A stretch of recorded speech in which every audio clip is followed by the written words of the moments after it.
Ghost Train. Written by Reverend Wilbert Awdry. Originally published 1972 in the Railway Series Volume 26, Tramway Engines.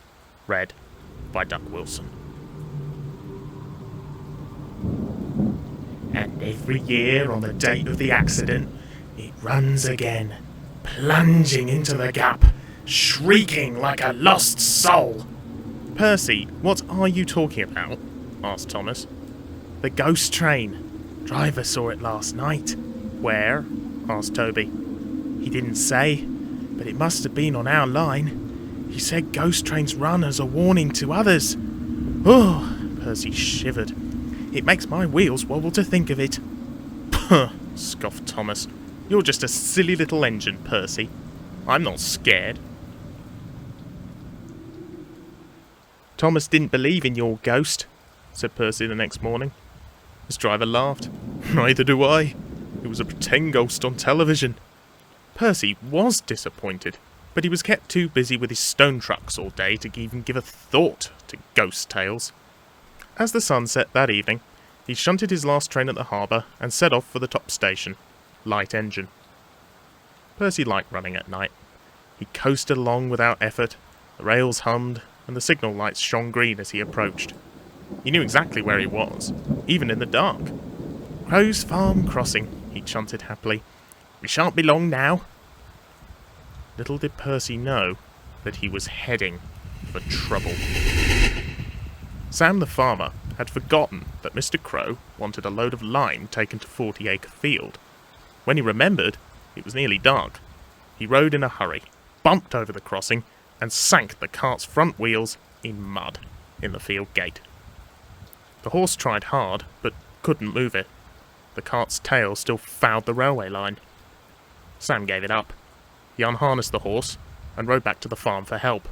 There is still time, he told himself. The next train's not due for an hour. But he'd reckoned without Percy. A thick fog had descended. Percy wasn't bothered, but as he rounded the corner before the crossing, a dark shape loomed in front of him. With a crash, Percy broke the cart to smithereens. Lime flew everywhere, coating anything it landed on in a thick sheet of white. They found nobody at the crossing, and so headed on to the next signal box. "Hello," said the signalman. "What have you done to Percy? He's white all over."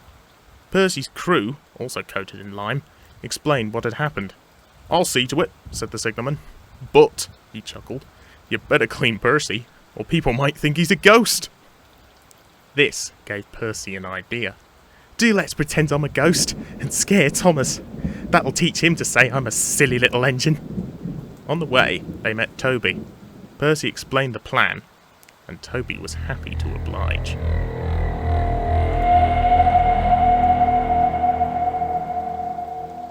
At the sheds, Thomas was being oiled up for his evening train when Toby arrived. "Percy's had an accident!" he cried frantically as he pulled in. "Poor engine," said Thomas. Bother! That means I'll be late, doesn't it?